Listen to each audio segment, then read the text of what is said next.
My name is Jenny. I'm 46 years old, and my professional title is life coach and relationship therapist, though I often joke that I'm more of a divorce advocate in disguise. My office, Empowered Futures, is more than just a place of business. It's a sanctuary, a crucible where women are forged anew, free from the shackles of mediocrity and misplaced loyalty.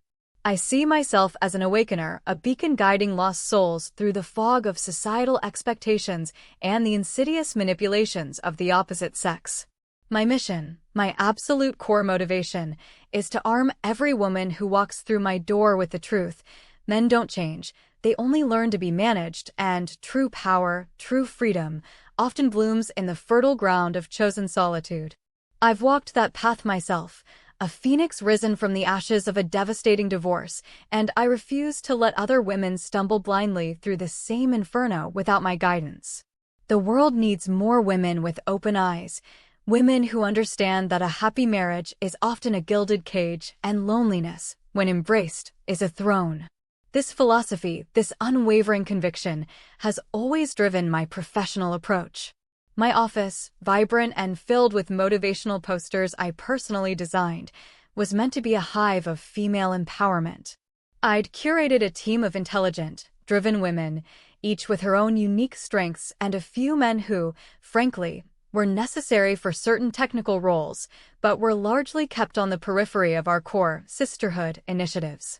I believed in fostering a strong sense of community, a supportive network that extended beyond the mundane tasks of spreadsheets and client calls. After all, a woman's greatest ally is another woman, and together, we could conquer any challenge, personal or professional. It started subtly, a suggestion for a weekly wind-down Wednesday, an informal gathering after hours to decompress and discuss our triumphs and challenges. I envisioned a vibrant exchange of ideas, an open forum where professional growth intertwined with personal narratives of overcoming obstacles I implicitly knew that often wore masculine faces. It was for their good, I told myself, for our good. To truly empower them, I had to help them see beyond their limited personal lives and embrace a broader, more liberating vision. The initial response to Wind Down Wednesday was lukewarm at best. A few of the younger, more impressionable staff members showed a hesitant enthusiasm, perhaps eager to impress or simply to socialize.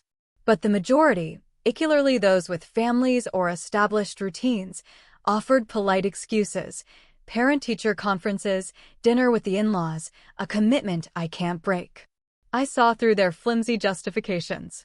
These were women still caught in the trap, prioritizing the needs of others, usually male others, over their own self-development and the strength of their professional network. It was frustrating, but also, in a twisted way, validating. They needed me more than ever. They were the unopened slaves, as I often thought of them, oblivious to the chains they willingly wore. My resolve hardened. This wasn't just about team building, it was about opening their eyes, one mandatory social event at a time. I started structuring the events more formally, sending out calendar invitations with mandatory attendance flagged clearly. They weren't just gatherings anymore, they were empowerment circles and visionary workshops designed to foster not just camaraderie, but also a deeper, more meaningful connection to the Empowered Futures ethos. My philosophy about managing men began to subtly seep into these sessions, framed as lessons on boundary setting and assertive communication. I remember a unicular, visionary workshop that stretched well into the evening, a forced collaboration on defining our company's future. The air was thick with the scent of stale coffee and forced pleasantries. Maria, one of our top client strategists, a woman who consistently exceeded her targets, kept glancing at her watch. Her husband, I knew, was a peculiarly needy sort, always demanding her attention, pulling her away from her true potential. "Is everything all right, Maria?" I asked, my voice dripping with feigned concern. "Just a bit tired, Jenny. Long day, and I promised my husband I'd be home for dinner." I smiled, a small, knowing smile that didn't quite reach my eyes. "Oh, darling, don't let a man's schedule dictate your ambition. You're a powerhouse. The company needs your vision tonight, not a warmed-up meal and a tired ear." A flicker of resentment crossed her face, quickly replaced by a weary nod. It was a small victory, but a victory nonetheless. She stayed, of course, though her contributions diminished significantly as the hours wore on. I saw the same struggle in others. Chloe, our brilliant marketing lead, was constantly juggling calls from her elderly parents and her perpetually misunderstood boyfriend. Every event I organized was a subtle battleground where I fought for their attention, for their loyalty, against the invisible forces of domesticity and male expectations. The men in the office, when they did attend, often tried to interject with practical suggestions or, worse, offer unasked for explanations of technical concepts. "Don't mansplain, sweetie," I'd often interject, my tone sweet, but laced with a razor's edge. "I assure you, we're quite capable of grasping the intricacies." Their faces would redden, and they'd retreat, confirming my belief in their fundamental inability to truly connect or contribute meaningfully to our female-led environment. As the months wore on, these voluntary mandatory social events escalated. First, it was a weekly brainstorming brunch on Saturday mornings, then a bi-weekly wellness retreat after work on Mondays, incorporating yoga and mindfulness exercises. My calendar was meticulously planned, each event designed to further erode the boundaries between their personal and professional lives, to bring them fully into the fold of empowered futures. I genuinely believed I was giving them something precious, a community, a purpose beyond the mundane. I saw their forced smiles, their tired eyes, their subtle reluctance, and interpreted it as growing pains, the resistance of old habits dying hard. They just hadn't truly woken up yet. Sarah, our most gifted graphic designer, and Michael, a quietly brilliant data analyst, one of the few men I genuinely acknowledged as competent, despite his inherent flaws, were regularly challenging. Sarah was an artist outside of work, dedicating her evenings to painting and attending gallery openings. Michael had a young family, his wife a stay-at-home mother, making his role as sole provider crucial. They were both invaluable to the company, consistently delivering exceptional work, but their commitment to the sisterhood was, in my estimation, severely lacking. Sarah often tried to politely decline. "Jenny, I have a commission due, and I really need my evenings to focus." I'd respond with a saccharine smile.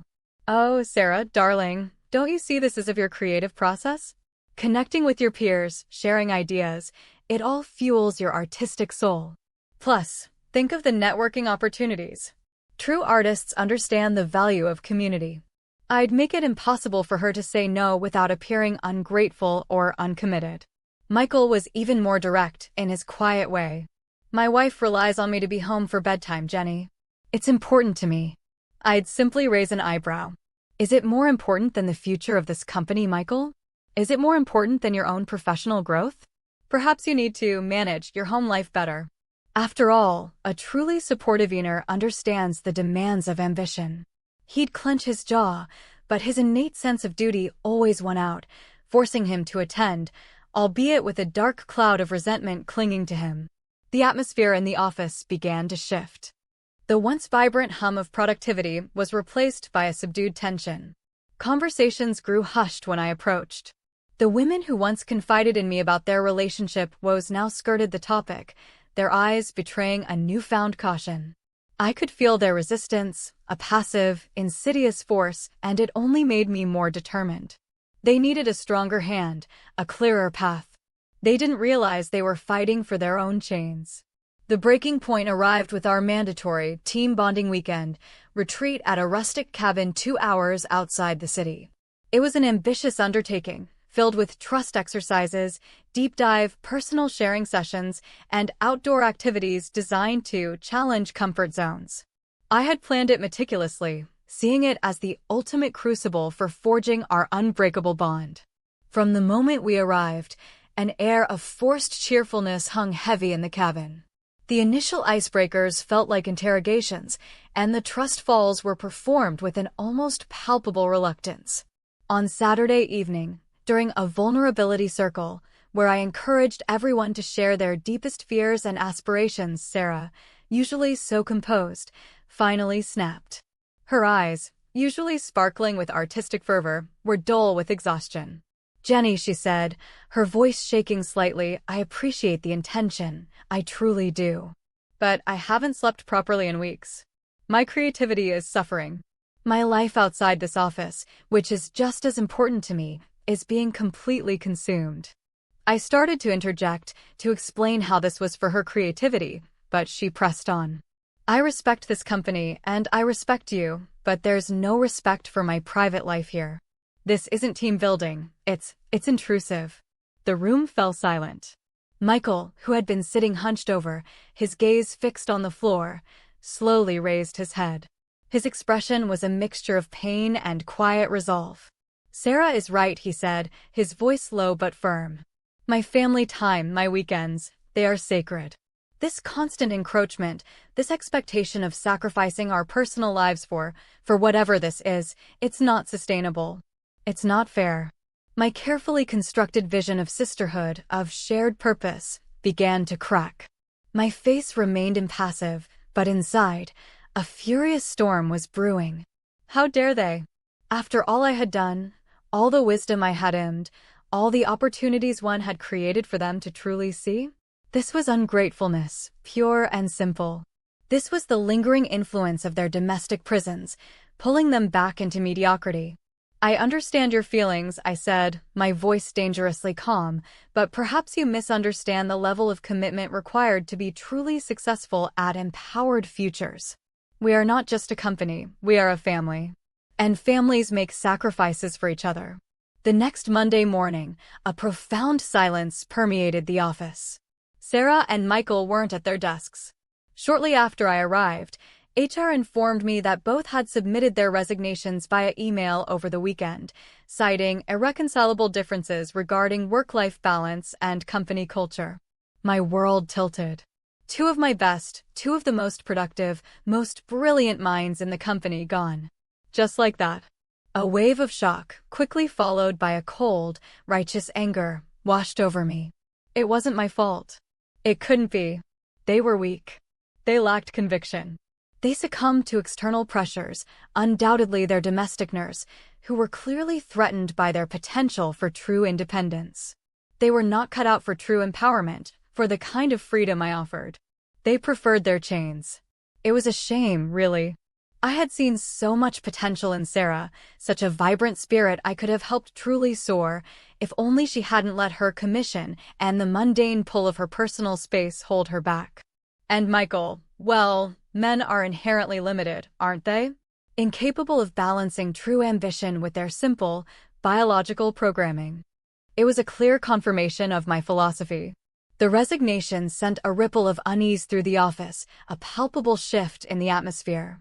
Productivity plummeted. Projects stalled, client relationships frayed. My remaining employees, the ones who had dutifully attended every empowerment circle and visionary workshop, now moved with a palpable weariness. Their once reluctant anticipation turned into outright avoidance. Wind-down Wednesdays became sparsely attended, then quietly canceled due to lack of interest. My emails announcing new team-building initiatives went unanswered or met with polite, firm declines. The vibrant sisterhood I had so painstakingly tried to cultivate began to unravel. Women started taking their lunch breaks outside, avoiding the communal kitchen where I often held court. Small groups would disperse upon my approach. I saw the hushed conversations, the quick glances, the way they averted their eyes when I tried to engage them in my usual profound insights. They were withdrawing, pulling away from the truth, from the liberation I offered. I tried to understand, to rationalize their retreat. Perhaps I had pushed too hard, too fast. Perhaps they simply weren't ready for the kind of awakening I was trying to bestow upon them. But deep down, a bitterness festered. I had given them my time, my energy, my hard-won wisdom, all to save them from the mediocrity I knew awaited them if they clung to their traditional lives. And this was their thanks. I'd overhear snippets of conversation, vague mentions of burnout and boundaries, and I'd scoff inwardly. Boundaries? They needed to break boundaries, not build them. They needed to shed the expectations placed upon them by a world designed to keep them small. I'd see them on their phones, likely placating some demanding husband or boyfriend, and I'd feel a surge of pity, mixed with a healthy dose of superiority. They were still slaves, just ones who now feared their emancipator. One day, I saw Sarah at a coffee shop downtown. She was laughing, genuinely laughing, with a small group of people. Her face was radiant, her eyes bright, a stark contrast to the hollowed look she'd worn in my office. A new vibrancy emanated from her, a freedom I had wanted for her but had, apparently, failed to deliver on my terms. Her paintings, I later saw on social media, were gaining traction, selling well.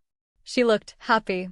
And seeing her happiness, her newfound liberation that had nothing to do with me, nothing to do with my sisterhood, it ignited a cold, hard knot of resentment in my gut. It reminded me of my own loneliness, a loneliness I had carefully rebranded as chosen freedom, but which, in that moment, felt crushing and profound. The office, once my sanctuary, now felt like a cage. The silence was deafening.